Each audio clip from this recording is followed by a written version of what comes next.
Қайырлы күн баршаға, сіздермен бірге Әйгерім. Бүгін сіздерге осындай керемет ауызда еритін пельменнің рецептімен бөлісетін боламын.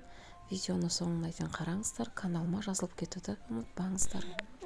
Ең алдымен ыдысымызға сүтімізді, суымызды, тұзымызды және де сары майымызды қосып, жақсылап араластырып аламыз.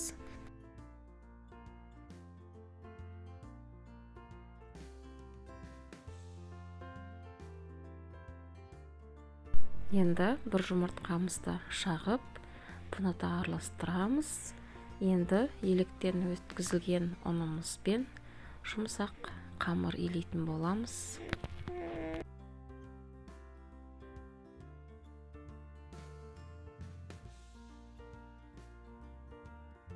Қамырымыз дайын. Енді бұны біраз тындырып қою үшін бетін жауып қойамыз. Біз оға дейін картопымызды пісіріп алып, оны езіп, дәміне қарай тұз, бұрыш және де бір пиязымызды қуырып, салып араластыратын боламыз.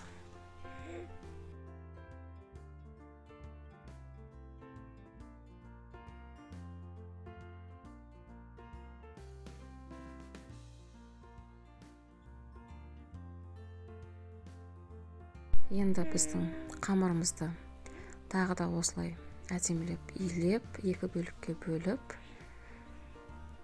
бір бөлігін жаятын боламыз. Қамырымызды қатты жұқа болып кетпеу керек, кішкене қалыңдау етіп жаямыз. Сонда біздің пельмендеріміз өте әдемі, керемет, жұмсақ болып шығады.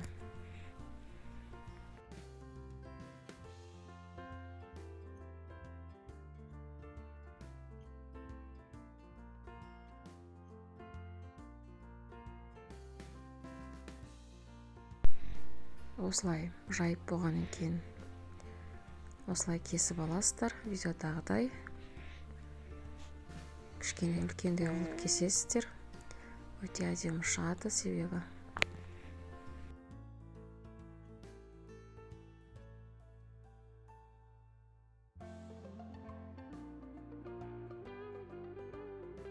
Енді картопымызды салып, түйіп шығатын боламыз.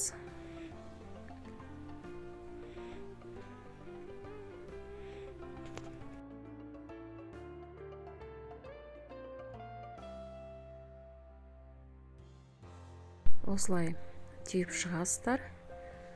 Міне қатты үлкенде емес, қатты кішкене де емес, өте керемет болып шығады. Кішкене үлкенде қылсаңыздар.